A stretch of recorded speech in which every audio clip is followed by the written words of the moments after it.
السلام عليكم. ازيكم؟ يا رب تكونوا بخير. احنا داخلين على اخر اسبوعين على الامتحان، ودول اكتر اسبوعين انت لازم تستغلهم كويس جدا. فتعالوا نتكلم على ايه الصح انك تعمله في الانجليش.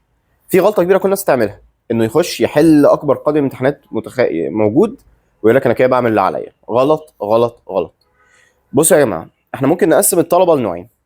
لو انت طالب بيجيب في الرايتنج سيكشن في العادي بتاعه اكتر من 38 او 39 من 44، وبيجيب في الريدنج سيكشن اكتر من 35، خلاص انت فعلا امشي على البلان دي، لانك تحل كل الامتحانات اللي تقدر عليها قدر الامكان، وتشوف طبعا الغلطات بتاعتك فين. انت لو بتجيب السكورز دي فاكيد انت بيبقى عندك فكره كويسه انت غلطت في ايه.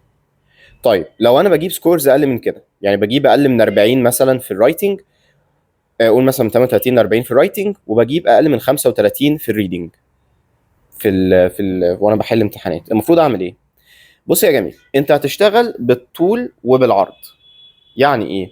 لازم تشتغل المنهج بالطول، لازم تراجع على كل الدروس بتاعت الرايتنج، تشوف ايه بالظبط الدروس اللي عندك مشاكل فيها، وهي دي اللي انت هتارجت انك تحل عليها. نفترض واحد عنده مشكله في الفيربس مثلا، هتعمل ايه؟ هتمسك كل الامتحانات اللي تقدر تجيبها، طلع منها اسئله الفيربس واقعد حلها بعد ما تراجع على الرول. طبعا الرولز بتاعت الفيربس، اقعد امسك كل اسئله الفيربس اللي تقدر عليها وحلها.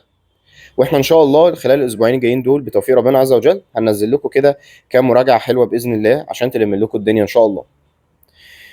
لو بالنسبه للريدنج، وطبعا يعني جنب ده حل امتحانات، بس يبقى الهدف الاكبر بتاعك مش حل امتحانات وخلاص، قد انك تقفل الحفر اللي عندك في المنهج. طيب بالنسبه للريدنج الموضوع مختلف شويه. بالنسبه للريدنج لو انت بتجيب اقل من 35، فانت غالبا كده بتجيب اقل من 7 اسئله صح في الباسج الواحد. ده معناها ان الاسئله اللي بتعتمد على لاينز ترجع لها، اللي هي بنسميها لاين ريفرنس كويستشنز، انت مش بتحلها كلها صح. فابدا اعرف من دلوقتي هتنشن على انهي اسئله واتمرن على دول.